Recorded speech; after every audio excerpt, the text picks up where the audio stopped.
Hello TDS. இன்னைக்கு வந்து நம்ம R15V4 ஓனர்ஷிப் ரிவ்யூ தான் பார்க்க போகிறோம். R15ன்றது வந்து எல்லாருக்குமே ரொம்ப பிடிச்ச ஒரு பைக்கு. ஸோ சின்ன குழந்தையிலேருந்து பெரிய பசங்க வரைக்கும் அந்த R15 பிடிக்கும். ஓகேங்களா? ஓகேங்க, நம்ம அதிகமாக பேச வேணாம், நம்ம வீடியோக்குள்ளே போகலாம். ஓகேங்களா? இருங்க, நான் ஓனரை கூப்பிட்றேன். இதோ வாடா.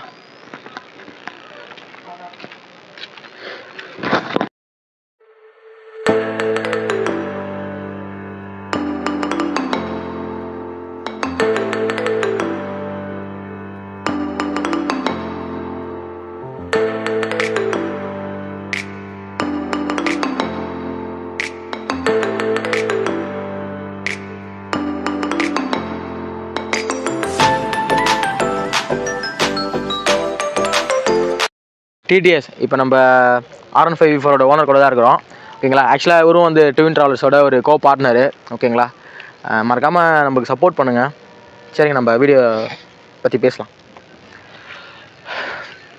தேவா, இப்போது இந்த வண்டி நீ ஏன் எடுத்த? உனக்கு ஏன் இந்த வண்டி பிடிச்சது? மோஸ்ட்லி பார்த்தீங்கன்னா வந்து இதோட லுக் எனக்கு ரொம்ப பிடிக்கும். அதுவும் இல்லாமல் வந்து 150cc வந்து நிறைய ஃபியூச்சர்ஸ் கொடுத்துருக்காங்க. இதில் UST ஃபோர்க்கு, அப்புறம் double channel ABS, traction control, quick shift எல்லாமே கொடுத்துருக்காங்க. நம்ம வண்டியில் குயிக் ஷிஃப்ட் வராது, அது ஒரு வருத்தம் தான் நம்மளுக்கு. மற்றபடி வந்து மைலேஜ்லேருந்து எல்லாமே ஓகே. நல்லா இந்த ஒரு 150cc வந்து மைலேஜ் நல்லா கொடுக்கணும். நம்மளுக்கு பெட்ரோல் காஸ்ட் கொஞ்சம் கம்மியாகுது. சர்வீஸ் காஸ்ட்டும் ஓரளவு ஓகே தான். ஆயிலெலாம் நார்மலாக எல்லாம் பார்த்தீங்கன்னா ஒரு 500ரூபாக்குள்ளே தான் வரும். இதுக்கு சிந்தட்டிக் தான் அதுவும். மற்றபடி எல்லாமே ஓரளவு ஓகேவாக இருந்துச்சு. 200cc மற்ற பைக்கெலாம் போகிறப்போ வந்து 200cc KTM பஜாஜ்லாம் போனப்போ நம்மளுக்கு கொஞ்சம் ப்ரைஸ் வைஸ் கம்மியாக இருந்தாலும் வந்து நம்மளுக்கு வந்து பெட்ரோல் வந்து அது நம்ம அந்தளவு மெயின்டைன் பண்ண முடியாது. அப்படி இருக்கப்போ இது எனக்கு ஓரளவு ஓகேவாக இருந்துச்சு. அது இல்லாமல் எனக்கு வந்து பார்த்தோன்னே பிடிச்சிச்சு. ஃபஸ்ட்டு வந்து பார்த்தீங்கன்னா NS தான் வந்து ரொம்ப பிடிச்சிருந்துச்சு எனக்கு. NS வந்து ஃபஸ்ட்டு வந்து அந்த BS6 வந்து ஒயிட் கலர் வண்டி விட்டாங்க. அது அப்படியே பார்க்க அப்படியே சூப்பராக இருக்கும். ஒயிட் கலர் அலாய் கொடுத்துருப்பாங்க. அதில் NS பிடிக்காம யாராவது எடுக்க முடியுமாங்க? அந்த அலாய் பார்த்து அந்த அலாய்க்காக தான் நான் எடுக்கணும்னு ஆசைப்பட்டேன். அப்போ வந்து அது இல்லாமல் ரொம்ப ரேட்டு கம்மியாக இருந்துச்சு. 160 என்ன தான் சம்திங் அது இருந்துச்சு. ரொம்ப ஆசைப்பட்டேன், எங்கள் வீட்டில் கேட்டேன் அது. ஆனால் வந்து அதுக்கே வந்து எங்கள் அப்பா வந்து உனக்கு பல்சர் 125 வாங்கித்தரேன், அதுதான் நீ வச்சுக்கணும், அதான் ஹை ஸ்பீட்லாம் வாங்கி கொடுக்க மாட்டேன்னு சொல்லிட்டாரு. அப்புறம் வந்து சரி நான் அதுவும் ஆசைப்பட்டு சரி அது வாங்க முடியாது, நம்ம சம்பாதிச்சு பல்சர் வாங்கலாம்னு முடியல போனேன். அப்புறம் அந்த V4 வந்து 2021 லான்ச் ஆச்சு. கரெக்டாக அந்த செப்டம்பர் மாதமும் இன்னும் லான்ச் ஆச்சு. அதுலேருந்து பார்த்தீங்கன்னா வந்து நிறைய வண்டி V4 அதிகமாக இருந்துச்சு. அது இல்லாமல் வந்து நம்மளுக்கு வந்து வெளியே வந்து பார்க்குறப்ப அது ஒரு மாதிரி லுக் வந்து ஸ்போர்ட்ஸ் பைக் லுக்கில் எனக்கு ரொம்ப பிடிச்சிருந்துச்சி. அதுக்காக சரி இந்த வண்டி வந்து நல்லா இருந்துச்சு நான் பார்த்தேன். சரி அப்புறம் தேடி பார்த்தேன். அதுக்கப்புறம் வந்து சரி இது வாங்கிடலாம் சொல்லிட்டு முடிவு பண்ணேன். அப்புறம் நிறைய குழப்பம், புல்லெட்லாம் மனசு மாற்றி விட்டாங்க. நடுவில் ஜிம்முக்கெல்லாம் போயிருந்த ஒரு காலத்தில் அதெல்லாம் நம்ம மனசு மாற்றி விட்டு கடைசியில் அதான் சொல்கிறேன்ல, நம்மளுக்குன்னு இது வந்து வரணும்னா வந்து தீர்ந்துடும். ஆமாம், அது நம்ம எதுவும் பண்ண முடியாது.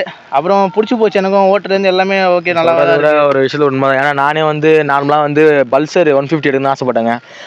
திடீர்னு அப்புறம் RS வாங்கிட்டேன்.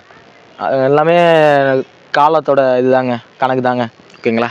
ஓகே, எனக்கு வந்து R15 வந்து ரொம்ப பிடிக்கும் எனக்குங்க. ஓகேங்களா? ஏன்னா ஒரு 155cc வந்து இந்த அளவுக்கு வந்து பர்ஃபார்மன்ஸ் பண்ணுமான்றது கஷ்டம்தான். ஓகே, இதோட மைலேஜ் எவ்வளோ தேவை உனக்கு கொடுக்குது? எனக்கு வந்து இங்கே நம்ம லோக்கல் ஹைவேல வந்து நான் செக் பண்ணுறப்போ 52 கொடுத்துச்சு. எனக்கு ஹைவேலாம் போகிறப்போ வந்து 56 வரைக்குமே கொடுத்துருக்கு. 56 அதிகமாக எனக்கு 56 கொடுத்துருக்கு ஹைவேல. 56 ஆக்சுவலாக இந்த R15 MT எல்லாமே மைலேஜ் நல்லா கிடைக்குங்க. அதுக்காக தான் வந்து இந்த டிசைன் பண்ணிருக்காங்க. அந்த VVA கூட, அந்த VVA வந்து ஆக்டிவேட் பண்ணாமல் ஓட்டினா மைலேஜ் நல்லா கிடைக்கும். ஆக்டிவேட் பண்ணிட்டோம் அப்படின்னா உங்களுக்கே தெரியும்ல, ஸோ வண்டியும் பை மாதிரி போகும், மைலேஜும் உறிஞ்சிட்டு போகும். ஆனால் எப்படி இருந்தாலுமே 40க்குள்ளே வராதுங்க எனக்கு தெரிஞ்சு. ஓகேங்களா? ஓகே, இப்போ நம்ம டாப் ஸ்பீடு கேட்கலாம். எவ்வளோ போனேன் டாப் ஸ்பீடு சொல்லு. இதில் வந்து நான் ஹையஸ்ட்டாக வந்து போனேன் 152 போனேன். ஆனால் வண்டி வாங்கி 2 வருஷம் கழிச்சு தான் ஸ்பீடு போனேன். என்ன சொல்கிற? அது ரொம்ப நாள் ட்ரை பண்ணியிருந்தேன். ஒன்று என் பாடி வெயிட்டுக்கு போகலையா, இல்லைனா வந்து அது அந்த வின் பிளாஸ்ட்டுக்கு போகலையா, அதாவது நம்ம ஒன்று நினச்சி போவோம் டாப் ஸ்பீட் செக் பண்ணணுன்ட்டு. ஆனால் அப்போ அந்த 150 தாண்டதே கிடையாது. ஆனால் யதார்த்தமாக ஒரு நாள் செக் பண்ணுறப்போ தான் அந்த 152 போச்சு. ஒரு வாட்டி வந்து வேப்பூர் ரோட்டில் வந்து யதார்த்தமாக செக் பண்ணேன். அது ஒரு ஆற்றுக்கு போகிறப்போ வந்து செக் பண்ணேன், 148 போச்சு. அதுவே பெரிய விஷயம் நினச்சேன் நான். அதுக்கப்புறம் சரி அது பத்தல, அந்த 150 எப்போ டச் பண்ணணும்னு நினச்சிருந்தேன். ஆனால் ஒரு கொஞ்சம் வேலைக்கெலாம் போயிட்டு ஒரு 80-85 வெயிட்டில் இருக்கப்போ செக் பண்ணேன் ஒரு டைமில். 152 வரைக்கும் போச்சு. மேபி ஒல்லியாக இன்னும் இருந்தால் 155 வரைக்குமே போகும் நினைக்கிறேன். ஆனால் என் வெயிட்டுக்கு போகிறது கொஞ்சம். அந்த வீடியோ கூட நாங்கள் போட்டிருப்போம் அதில். ஓகேங்களா? அதிகமாக ஸ்பீடாக ஓடாதீங்க. ஓகேங்களா? ஏன்னா ஸ்பீடாக ராசிக்காக செக் பண்ணது தான். இல்லை, நம்ம ஆளுங்க ஸ்பீடாக ஓட்டுற சொல்லிட்டு அந்த உள்ளார இருக்கிற டிராஃபிக் ஏரியாலாம் வலிச்சு ஓட்டுறாங்க. மேக்ஸிமம் அதெல்லாம் நமக்கு வந்து பிரச்சனை தான் வந்து உண்டாக்கும். ஓகேங்களா? ஸோ ஓட்ட வேண்டிய இடத்துல ஓட்டுறது நல்லது. சரிங்களா? ஓகே, அடுத்து ஒன்று கேட்கணுங்க. ஏன்னா இப்போ நிறையா பேர் வந்து இந்த சுசுக்கியில் அந்த கிக்ஸர் இருக்குது பார்த்தீங்களா, அது கூட R15 கம்பேர் பண்ணுறாங்க. எனக்கு தெரிஞ்ச ஒரு நல்ல கம்பேரிசனே கிடையாது. ஏன்னா சுசுக்கி 155 வந்து நல்ல ஒரு பைக் தான். பட் இருந்தாலும் R15 கூட அது ஈக்குவல் ஆகுமான்றது வந்து என்னை பொறுத்த வரைக்கும் இல்லாத ஒரு விஷயம். ஸோ இதை அவர்கிட்ட கேட்கலாம். தேவா, இப்போ அந்த கிக்ஸர் 150 கூட வந்து இதை கம்பேர் பண்ணுறாங்க. அதை வந்து உயர்த்தி பேசுகிற மாதிரி பேசுகிறாங்க. ஒரு நல்ல பைக் தான், நான் இல்லைன்னு சொல்லாத. பட் ஆனால் அது கூட இது ஈக்குவலாக இருக்குமா காம்படிஷனில்? அதுக்கு பதில் சொல்லு நீ. இப்போ அது பார்த்தீங்கன்னா வந்து ஒரு நார்மல் 155cc தான் அது. ஆக்சுவலாக பார்த்தா வந்து அது கூட வந்து இதை கம்பேர் பண்ணுறதோட இது எல்லாத்துலேயுமே அதோட பெஸ்ட்டாக தான் பர்ஃபார்மன்ஸ்லேயும் சரி, மைலேஜ்லேயும் சரி, நம்மளுக்கு அந்த லுக்குலேயும் சரி, ஃபியூச்சர்ஸ்லேயும் சரி, ஏரோடைனமிக் பாடியும் சரி, எல்லாமே நம்மளுக்கு நல்லாயிருக்கும். ஆனால் இது அதோட நம்ம கம்பேர் பண்ணுறப்ப இது எல்லாத்துலேயுமே அதோட கொஞ்சம் இதுவாக தான் இருக்கும். ஆனால் ஃபஸ்ட்டு வந்து அதை கம்பேர் பண்ணக்கூடாது. ஏன்னா அதோட ப்ரைஸ் ரொம்ப கம்மி. இது கூட பண்ணுறப்ப இது 200cc மேலே ப்ரைஸ் போயிட்டுருக்கு. கிட்டத்தட்ட இப்போ ஏதோ கொஞ்சம் குறைச்சனால இப்போ குறைஞ்சிருக்கு. நான் வந்து 3 வருஷம் முன்னாடி எடுத்தேன். அப்போயே 217 சம்திங் எடுத்தேன். இப்போ திரும்பி வந்து நானும் என் பிரதரும் போய் கேட்டோம் ஷோரூமில் வந்து எம்மா ஷோரூமில். அப்போ பார்த்தோன்னா வந்து ரெட் கலர் இப்போ புதுசாக லான்ச் ஆச்சு. அதுவே 228 230 சம்திங் சொன்னாங்க. அது வந்து கொஞ்சம் ஒரு 1 இயர் இருக்குன்னு நினைக்கிறேன். அது மட்டும் போய் கேட்டோம். ஆனால் இப்போ ஏதோ கொஞ்சம் குறைஞ்சிருக்குன்ற மாதிரி சொல்கிறாங்க.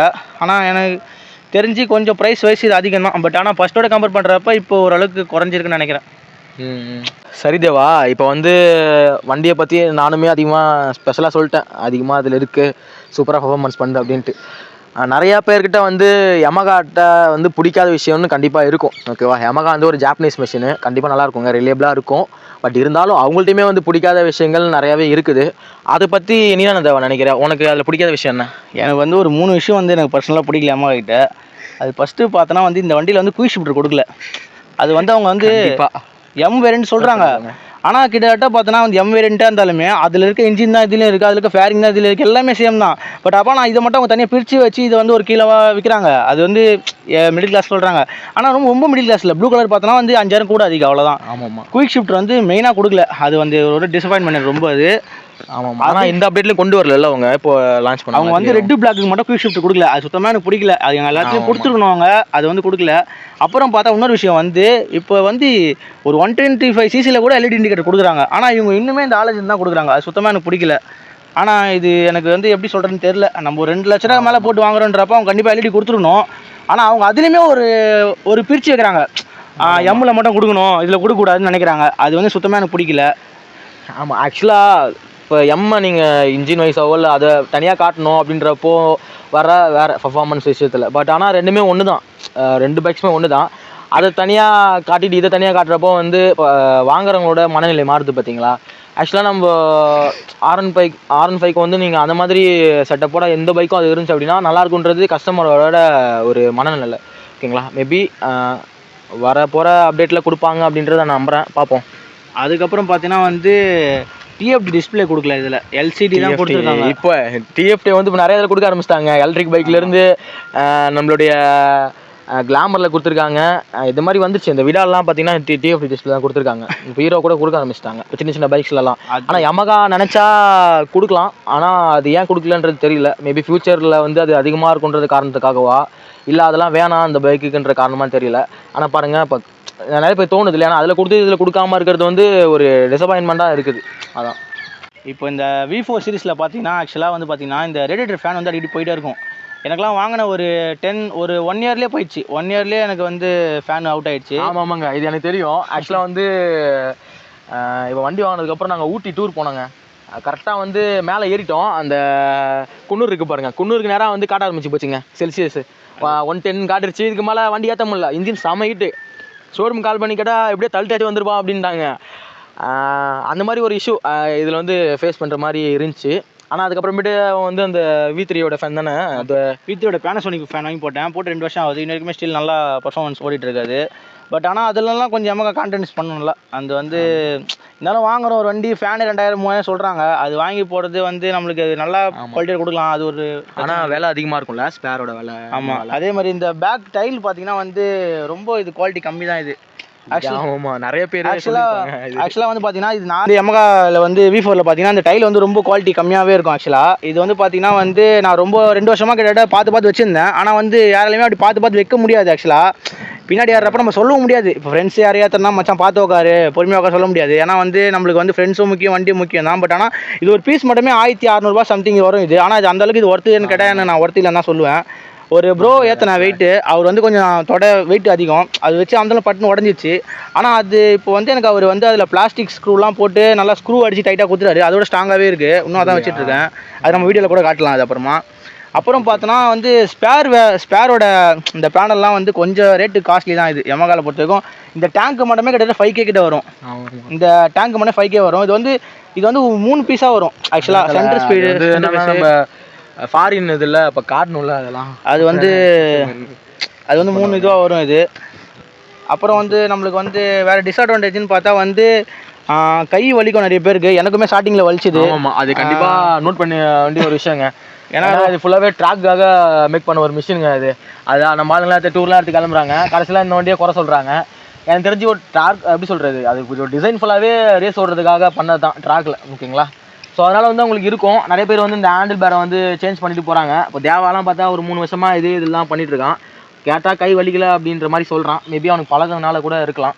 இல்லை அது ஆக்சுவலாக வந்து கை வலி ஸ்டார்டிங்கில் இருந்துச்சு. ஆனால் இப்போ வாங்கிட்டு வந்து ரொம்ப ஒரு மாதிரி என்னடா இப்படி கை வலிக்கு நானும் யோசிச்சு பார்த்தேன். ஆனால் வந்து வாங்கிட்டோம், அதுக்கப்புறம் நம்ம வந்து அதை எப்படி நம்ம ஃபேஸ் பண்ணணும்னா பார்க்கணும். அது வந்து சிட்டிக்குள்ளே நம்ம ஓட்டுறப்ப, அதாவது ஸ்லோவாக ஓட்டுறப்ப தான், அந்த டிராஃபிக்கில் ஓட்டுறப்ப தான் கை வலி ரொம்ப தெரியும். இதே நம்ம ஸ்பீடாக ரொம்ப ஓட்டினோன்னா அதில் தெரியாது. அப்புறம் வந்து நிக் பெயின் வரும், இந்த முட்டிக்கிட்ட வரும். அப்புறம் பார்த்தா இந்த உடம்புக்கிட்ட வரும் பெயின். அதெல்லாம் கொஞ்சம் வந்து இன்னொன்று என்னன்னா, நாங்கள் நிறையாவே ட்ராவல் பண்ணியிருக்கோங்க. வால்பாறை போனது, ஏற்காடு போனது, அதுக்கப்புறமேட்டு வந்து நிறையா இடம் சுற்றிருக்கோம். ஆக்சுவலாக R15 தான் வந்திருக்கேன். அப்போ கொல்லிமலை போனது கூட பெருசாக அவனுக்கு பழகுனால கூட மேபி அந்த கை வலி அந்த மாதிரிலாம் எதுவும் கிடையாது. ஓகே தேவா, அவ்வளோ சொல்லிட்டேன். எனக்கு இதோட பிரேக்கிங் பற்றி வேணும். ஏன்னா அதில் ட்ராக்ஷன் கண்ட்ரோல் கொடுத்துருக்காங்க. ஸோ ட்ராக்ஷன் கண்ட்ரோல் கொடுத்தாங்க அப்படின்னாவே வண்டியோட பிரேக்கிங் சூப்பராக இருக்கும். ஸோ அதை பற்றி நீ சொல்லு. ஏபிஎஸ் இருக்குது இதில், இருந்தாலும் நான் அது டிசிஎஸ் பற்றி இதோட பிரேக்கிங் பற்றி நான் வந்து பெருமையாலாம் சொல்ல. ஆக்சுவலாக வந்து பார்த்தீங்கன்னா பிரேக்கிங் வந்து உண்மையாகவே நல்லாயிருக்கும். இதில் ஆக்சுவலாக நான் ஒரு 138 வந்து ஒரு வாட்டி அடித்தேன். ஒரு கொஞ்சம் டிஸ்டன்ஸில் தான் இருந்துச்சு ஒரு பேரிகார்டு. அடிச்சோடனே எனக்கு அப்படியே அந்த இடத்துலேயே பிரேக்கிங் நின்றுச்சு. ஃப்ரண்ட் பிரேக் வந்து சூப்பராக இருக்கும். இதில் பேக் ஓரளவுக்கு இருக்கும். மற்ற நான் வந்து RC ஓட்டிருக்கேன், டியூக் ஓட்டிருக்கேன். எனக்கு அதிலலாம் வந்து பெருசாக அந்தளவுக்கு பிரேக்கிங் பர்ஃபார்மன்ஸ் இந்த மாதிரி தெரில. அதோட கம்பேர் பண்ணுறப்ப பிரேக்கிங்கில் வந்து நல்லாவே வந்து சூப்பராக நம்மளுக்கு இருக்கும். பிரேக்கிங் எந்த ஒரு இதுவும் பிரச்சனை வந்ததில்லை. மண்ணில் போகிற கூட அந்தளவுக்கு இழுத்து விடுதில்லை. ஏன்னா அது காரணம் ட்ராக்ஷன் கண்ட்ரோல் கொடுத்துருக்காங்க இதில். அதனால வந்து பிரேக்கிங்கில் வந்து நம்மளுக்கு குறை சொல்கிற மாதிரி எதுவுமே இதில் பிரேக்கிங் கொடுத்தாலுமே வந்து நிறைய ஆக்சிடென்ட் நடக்குது. அது காரணம் வந்து எனக்கு தெரிஞ்ச ஓட்ட தெரியாதவங்க. இல்லை, அதை பற்றி நான் சொல்கிறேன். ஆக்சுவலாக வந்து பார்த்தீங்கன்னா வந்து இந்த வண்டி வாங்கி நான் 3 வருஷம் ஆகுது. இன்ன வரைக்குமே நான் வந்து இந்த வண்டி பார்த்தா 3 வருஷம் வண்டியுமே தெரியாது, அவ்வளோ புதுசாக வச்சுட்ருக்கேன். ஏன்னா அது வந்து எங்கெங்கே நம்ம எப்படி ஓட்டணும், எங்கெங்கே நம்ம வந்து கரெக்டாக இந்த வண்டி கண்ட்ரோல் வந்து நான் சொல்கிற பேச்சு அப்படியே கேட்கும். ஏன்னா அதுக்கேற்ற மாதிரி நான் கண்ட்ரோல் பண்ணிருக்கேன். நான் சொல்கிற பேச்சு கேட்குற மாதிரி ரெடி பண்ணி வச்சுருக்கேன். ஆக்சுவலாக ஆயிலாக இருந்தாலும் சரி, நம்ம ஒரு இது வந்தாலும் சரி, நான் வந்து அதில் மெயின்டைன் பண்ணாலும் வந்து நம்ம வண்டியை ஃபஸ்ட்டு எல்லா இடத்துலையும் ஒரே மாதிரி வண்டி ஓட்டக்கூடாது. ஆக்சுவலாக அதாவது வந்து சிட்டியில் வந்து ஒரு மாதிரி ஓட்டணும், டிராஃபிக்கில் ஒரு மாதிரி ஓட்டணும், ஹைவேல ஒரு மாதிரி ஓட்டணும். இப்போ இருக்க பசங்க என்ன பண்ணுறாங்கன்னா 17-18 வயசு பசங்க வந்து வண்டி வாங்கிக்கிறாங்க. வாங்கிட்டு அவங்களுக்கு என்ன தோணுன்னு தெரியல, எடுத்தோன்னு திருவதான் நினைக்கிறாங்க. திருவதுனால வந்து அவங்களுக்கு இது கண்ட்ரோல் தெரியாது. ஏன்னா வந்து ஃபஸ்ட்டு யோசிக்கணும்னா இந்த வண்டியை கண்ட்ரோல் பண்ணனா இந்த வண்டியும் இல்லை, எந்த வண்டியில் கண்ட்ரோல் பண்ணனா ஒரு 6 மாதம் பழகணும். நான் ஆக்சுவலாக 2 மாதத்துக்கு 60 மேலே இந்த வண்டி தாண்டல. சொன்னால் நம்பிக்கலாம் தெரியல, இதான் உண்மை. 6 மாதம் நான் இந்த வண்டியை பற்றி 2 மாதம் நான் தாண்டல 60 மேலே. ஆக்சுவலாக வந்து ஒரு விஷயமா இதை வந்து நான் யோசிக்க ஆரம்பித்தேன். எந்த இடத்துல நம்ம டிஸ்அட்வான்டேஜ் ஆகுது, எப்போ நம்ம என்ன பண்ணணும், எல்லாமே நான் கற்றுக்கத்தேன்னு 1 வருஷம் ஆச்சு. ஆனால் இப்போ வந்து எனக்கு இந்த வண்டி வந்து பார்த்தீங்கன்னா அத்துபடி. ஏன்னா வந்து நான் ஓட்ட கற்றுக்கினேன். கண்ட்ரோல்லேருந்து எந்த சரி நான் கார்னரிங் பண்ணிருக்கேன், நான் டாப் ஸ்பீடில் போயிருக்கேன், கேப் அடிச்சிருக்கேன், எல்லாமே நான் ஓட்டுவேன் கரெக்டாக பண்ணுறோம் நம்ம. ஆனால் இப்போ இருக்க பசங்க வந்து எடுத்துன்னே முறுக்கிறதுனால அவங்களுக்கு அந்த வண்டி இப்போ தெரிய மாட்டுது. எந்த டைமில் கீ கட் பண்ணணும், எந்த டைமில் பிரேக்கிங் பண்ணணும், எந்த டைமில் ஆக்சிலேட்டர் க்ளோஸ் பண்ணணும், எப்படி வந்து வண்டியை கட் அடிக்கணும், எப்படி பண்ண தெரிய மாட்டுது. ஆர்வ கோளாறுல பொண்ணுங்க கிட்ட சீன் போடணும், இல்லை வந்து இப்போ ரேஸ் ஓட்டுறன்ற பேரில் தூக்கின்னு போய் ஸ்ட்ரைட்டாக குத்திடுறாங்க. ஏன்னா இன்னொன்று இந்த வண்டியை திரும்பி குத்துனா இந்த வண்டி அப்படியே 1 லட்ச ரூபாய் மேலே செலவு கண்டிப்பாக வச்சிடும். ஏன்னா ஃபுல்லாக அப்படியே பிளாஸ்டிக். நிறையாவே இப்போ நாங்கள் பார்த்துருக்கோங்க, அந்த வடலூர் இதில் நிறையாவே ஆக்சிடென்ட் பார்த்துருக்கோம். அது இல்லாமல் என்னை பொறுத்த வரைக்கும் அந்த டிராஃபிக் இந்த மாதிரி ரோட்டில் வந்து ஸ்லோவாக ஓட்ட பழகிக்கோங்க, ஓகேங்களா. நான் என்ன சொல்கிறேன்னா, வண்டி திருப்பி செலவு பண்ணி வாங்கிடலாம். உயிர் போயிடுச்சு அப்படின்னா திருப்பி வாங்க முடியாது. ஸோ அந்த ஒரு ரீசனுக்காக தான் வண்டி கண்டிப்பாக ஒரு பையனோட வாழ்க்கையில் வண்டின்றது எவ்வளோ முக்கியன்றது வந்து எல்லாருக்குமே தெரியும். ஸோ வண்டி வந்து பத்திரமா பார்த்துக்குங்க. அதே சமயம் உங்களை நீங்கள் நிறையாவே பார்த்துக்குங்க, ஓகேங்களா. ஓகே தேவா, இப்போ நம்ம வந்து இதை பற்றி நிறையவே பேசிட்டோம். நான் வந்து நீ வந்து நிறையா உன்னோட ஒப்பீனியனை வந்து சொன்னேன், ஓகேவா. எனக்குமே இந்த வண்டியில் வந்து பிடிக்கும். இந்த ஃபஸ்ட் இந்த ஏரோடைனமிக் பாடியிலேருந்து V2லேருந்து அவங்க அப்படியே அப்கிரேட் பண்ணது, VVI கொடுத்தது. ஏன்னா அந்த மாதிரி யாருமே கொடுக்கல. ஏன்னா ஒரு 150cc வந்து பர்ஃபார்மன்ஸ் பண்ணுற மாதிரி. நான் கூட இப்போ வந்த அந்த டியூக் கூட நினச்சேன், டியூக் 160லாம் இருக்குது பார்த்தியா, அது பர்ஃபார்மன்ஸ் நல்லா பண்ணும் அப்படின்னு நினச்சிட்டு இருந்தேன். ஃபுல்லாக KTM வந்து அவங்களோட இனிஷியல்லே எல்லாத்தையும் பண்ணதுனால டாப் எண்டில் வந்து ஒன்றுமே வரல. ஓகேங்க, வண்டியை ஓட்டுறப்போ சேஃபாக ஓட்டுங்க. இதுலேயும் டியூல் ஏபிஎஸ் தான், டிசிஎஸ் இருக்கும் அதில். ஓகேங்களா, இன்னொன்று EST ஃபோர்க்லாம் கொடுத்துருக்காங்க. ஃபியூச்சர்ஸ் அதிகங்க அதில், அதனால தான் வந்து உங்களுக்கு அமௌண்ட் அதிகமாக இருக்குது. ஓகேங்களா. ஓகே தேவா, இதான் சொல்லிட்டேன். வேறு என்ன உனக்கு எதா அந்த வண்டியை பற்றி நான் அட்வான்டேஜோ இல்லை டிஸ்அட்வான்டேஜோ சொல்லணும்னு எதாவது நினைக்கிறியா? என்ன சொல்லு. எனக்கு வந்து ஆக்சுவலாக வந்து அதான் அந்த ரேடியேட்டர் ஃபேன் மட்டும் போச்சு ஒரு வாட்டி. அதை தவிர்த்து வந்து அப்புறம் வந்து ரன்னிங்கில் வந்துட்டு வண்டி ஆஃப் ஆகிறப்போ வந்து நான் வந்து எனக்கு ஐடியல் கம்மியாக இருந்தது போல். அது தெரியாமல் நான் ஷோரூமில் வந்து எனக்கு இக்னிஷன் காயில் போயிடுச்சுன்னு மாற்றிட்டாங்க. ஆனால் இக்னிஷன் காயில் வந்து அது போல் ஆக்சுவலாக வந்து எனக்கு மாற்றியுமா அது பிரச்சனை வந்துச்சு. அப்புறம் ஐடியல் தான் எனக்கு ஏற்றி கொடுத்தாங்க. ஆமாம், ஆனால் மேக்ஸிமம் ஷோரூமில் வந்து இந்த சர்வீஸ்ன்றதே வந்து ஒழுங்காக இருக்க மாட்டேதுங்க. அது என்ன காரணத்தில், ஆள் பற்றாக்குறையினால அந்த காரணமா, இல்லை சரியான மெக்கானிக் இப்போ இல்லாதனால என்னன்னு தெரில. மேக்ஸிமம் எல்லா பிராண்ட் ஷோரூமும் அந்த ப்ராப்ளம் இருக்குது. ஸோ அதான் இப்போ எல்லாருமே ஃபேஸ் பண்ணிகிட்டு இருக்காங்க. இப்போ நானுமே அதே மாதிரி தான் சர்வீஸ் ஒன்றும் நான் இதில் வந்து பார்த்தோன்னா சீட்டு வந்து ரொம்ப சப்பையாக கொடுத்துருப்பாங்க. அது வந்து நான் வந்து அதனால் என்ன பண்ணிருக்கேன்னா எக்ஸ்ட்ரா ஒரு ஃபோம் வச்சு இதில் வந்து ஆட் பண்ணிருக்கேன். அந்த சீட்டு வந்து எனக்கு ஒரு 1.5 வருஷத்துக்கு வந்து எதுவும் தெரில. அது அமுங்க ரொம்ப இதுவாகிடுச்சு. ஆனால் இதில் பில்லியன் சீட்டு வந்து நம்ம ஆர்எஸை விட நல்லா இருக்குங்க. எனக்கு தெரிஞ்சு நான் உட்காந்து போன சொல்கிறேங்க. அதில் இன்னும் சீட் போடணுங்க, கல் மாதிரி இருக்குது. ஓகேங்களா. ஓகே, அந்த டயர் போச்சுல இப்போ கூட ரீசெண்டாக மாற்றினீங்க டயர். ஆக்சுவலாக தலைவர் வந்து 150லாம் மாற்றினாருங்க. 150 டயர் போட்டார். அதுக்கப்புறமேட்டு என்ன பண்ணிட்டார், திருப்பி கைட்டார். இப்போ திருப்பி 140 போட்டார். அப்போ அந்த ரீசன் மட்டும் கேட்போம். சரி, அந்த கதையை சொல்லு நீ. இப்போ அது வந்து நான் வந்து ஒரு ஆசைப்பட்டு ஷோரூம்லேயே சொன்னாங்க, எம்ஆர்எஃப் ஷோரூம்லேயே 140 போடுங்க 150 வேணாம்னு சொன்னாங்க. நான் வந்து கார்னரிங் ஆசைப்பட்டு வந்து போட்டேன். கார்னரிங் நல்லாயிருக்கும், ஸ்டெபிலிட்டி நல்லாயிருக்கும் அப்படின்றதுக்காக போட்டேன். அதில் என்ன டிஸ்அட்வான்டேஜ்னா போட்டப்போ எனக்கு அந்தளவுக்கு தெரில. ஆனால் வந்து அதுக்கப்புறம் வந்து நான் ஓட்ட எனக்கு வந்து பிக்கப் லேட்டாக குறைஞ்ச மாதிரி இருந்துச்சு. டாப் ஸ்பீடு கொஞ்சம் போச்சு, பட் ஆனால் லேட்டாக போகிற மாதிரி ஃபீல் ஆச்சு.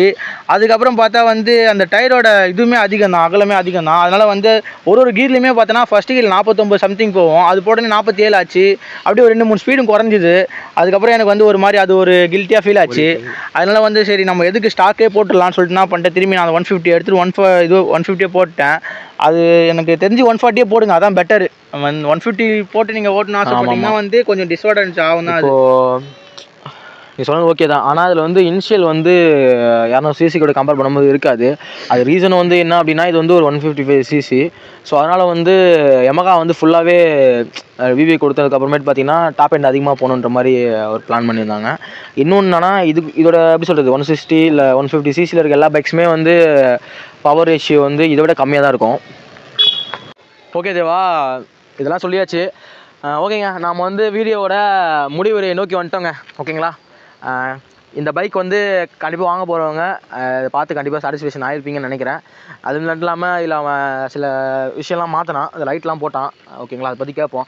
அந்த ஃபாக் லைட் போட்டல, அந்த இதை பற்றி சொல்லு. இதில் போட்டால் நல்லா இருக்குமா எப்படி, அந்த கதை சொல்லு. அதாவது வந்து இதில் வந்து ஹெட்லைட்னு கொடுத்துருக்காங்க யமகா சைட்லேருந்து. பட் ஆனால் அது வந்து பிரைட்னஸ் ஓகே தான் இருக்குது. ஆனால் அது வந்து 14,000 ரூபா கொடுத்து அதை வாங்கணுமான்ட்டு வந்து ஒரு கேள்வி எழும்புது. ஆக்சுவலாக வந்து அந்த காஸ்ட்டுக்கு அது ஒர்த்து கிடையாது. ஏன்னா இப்போது கார் லைட்டே போகிறோன்னா வந்து நம்ம 10,000 12,000 நல்லா பிரைட்னஸ் கொடுக்குறாங்க. அப்படின்றப்ப அவங்க வந்து ஹெட்லைட் அது 14,000 ஒர்த்து இல்லைன்னு தான் நான் சொல்லுவேன். எனக்கு வந்து ஸ்டார்டிங்கில் ஓரளவுக்கு பிரைட்னஸ் நல்லா இருந்துச்சு. பட் ஹைவேஸில் போகிறப்போ வந்து எனக்கு அந்தளவுக்கு பார்த்தனால நான் ஃபாக் லைட் வாங்கி போட்டேன். ஃபாக் லைட் போட்டப்போ என்ன வந்துச்சுன்னா வந்து அந்த விங்லைட் வந்து இந்த இடத்துல போடுவோம். இங்கே வந்து ஃபாக் லைட் நான் ஃபிக்ஸ் பண்ணேன். இங்கே ஃபிக்ஸ் பண்ணால் என்ன டிஸ்அட்வான்டேஜ் ஆச்சுன்னா, அது நம்ம சஸ்பென்ஷன் அமுங்குறப்போ வந்து மட்கார்டு ஃபுல்லாக ஸ்க்ராட்ச் ஆகும்.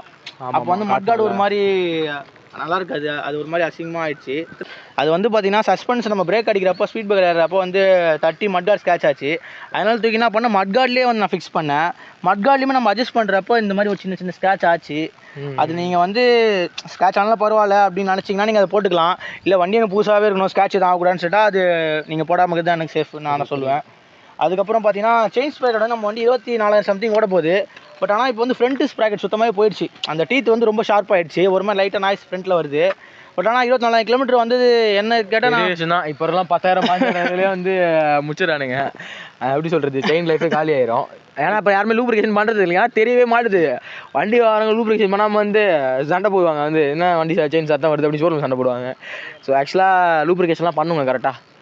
லூப்ரிகேஷன்லாம் ஒழுங்காக பண்ணுவான். அதனால் வந்து 24,000 கிட்ட வந்துருச்சு. எனக்கு தெரிஞ்ச பெரிய விஷயம் தாங்க. ஏன்னா டீத்துமே இது சின்னதானே செயின் ஸ்ப்ராக்கெட், இது பாக்கெட் வைஸ் எல்லாமே சின்னது தான். இதில் ஆக்சுவலாக அது வந்து பேக்கு கூட அந்தளவுக்கு ஒன்றும் போகல. ஃப்ரண்ட் வந்து ஏன்னா சின்ன ஸ்ப்ராக்கெட்னால லோடு ஃபுல்லாக அதுக்கு தான் கொடுக்குற மாதிரி இருக்கும், கொடுத்து வந்து வீலுக்கு அனுப்புவோம். அதனால் வந்து அந்த இதுவுமே போயிடுச்சு. இப்போ நம்ம அது மாற்றினோம். ரோலான் நிறைய பேர் சொல்கிறாங்க ரோலான் போடலான்ட்டு. ரோலான் போட்டால் வந்து நிறைய பேர் நல்லா இருக்குன்னு சொல்கிறாங்க. பட் ஆனால் நான் சர்ச் பண்ணி அது வந்து எந்த அளவுக்கு அட்வான்டேஜ்னு ஒன்று இருந்தால் டிஸ்அட்வான்டேஜ் கண்டிப்பாக எல்லாத்துலேயுமே இருக்கும். கண்டிப்பாக அது வந்து நான் முக்கியமாக சொல்லணும். ஏன்னா வந்து ரோலானில் பார்த்தீங்கன்னா வந்து இப்போ நம்ம இதில் வந்து ஃப்ரண்ட் ஸ்ப்ராக்கெட் வந்து இதில் ஓரளவுக்கு எனக்கு 20,000 வரைக்குமே அந்தளவுக்கு பெருசாக போகல. பட் ஆனால் அது வாங்கி ஒரு 4,000-5,000 வந்து ரொம்ப அது ஷார்ப் ஆகிற மாரி சொன்னாங்க நிறைய பேர்.